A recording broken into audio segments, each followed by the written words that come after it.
Hey guys, it's Nicole, long time no see, and this is kind of nursing shorts where I talk about a topic for just 5 minutes, 5 nursing minute bites, and kind of answer all your questions.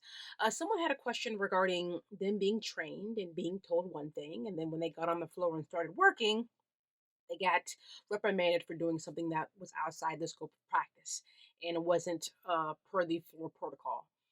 Now, I know how frustrating it is for someone in leadership to tell you something and you go with that for like a year, and then you find out at some point things have changed.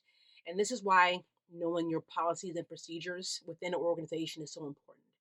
Policies change all the time. I've worked at the same place for a decade, and every 6 months, I learned something new. We don't use that paper anymore. We use this paper. We don't do that anymore. You put that there, and it can be frustrating.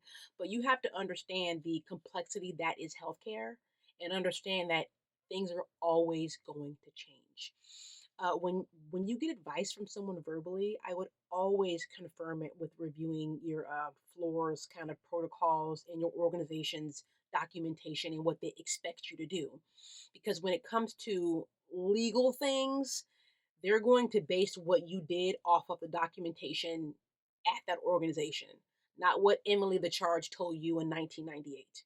And I know how annoying that is. I don't have time to look this stuff up. I'm asking leadership for guidance. Just because someone is in leadership does not mean they know what they're talking about, sadly. And that's very frustrating. But you have to cross check that CSI style, law and order style with the policies and procedures handbook or the documentation or the scope of practice or the SOPs or whatever your organization calls it to make sure that A matches B, because sometimes it doesn't, and that's when people get caught up in mess. Well, I've been doing it this way. You guys said it was fine, and then, well, you weren't supposed to be doing this when you signed on to work here. You signed this handbook saying that you knew the following things that you should be doing. Why are you not doing these? Oh, well, which column told me? Yeah, but you signed this, and that's when it gets kind of wishy-washy and fuzzy. So, as frustrating as it is, take the time to sit down and know what your job expectations are, not what your preceptor told you on your first day working there. I love preceptors to death. I love instructors. I love leadership. But sometimes they hear things word of mouth and they go with them for years and years and years.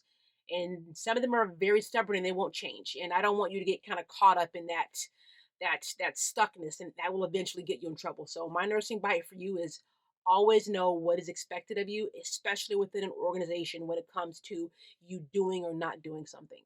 That's the nursing bite, guys. See you next time and have a good day. Bye.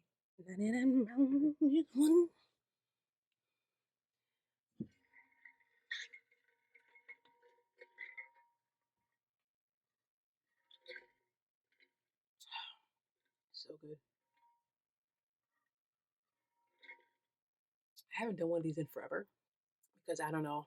I had a baby, then had another baby, then I was working through COVID, that almost died.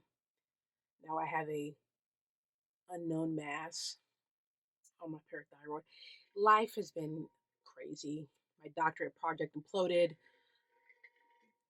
starting a new job soon. There's a lot going on. All right, let's get to it. I'm wearing Fenty Beauty foundation. It's insane how amazing it matches. I don't know what I was using before. I think MAC.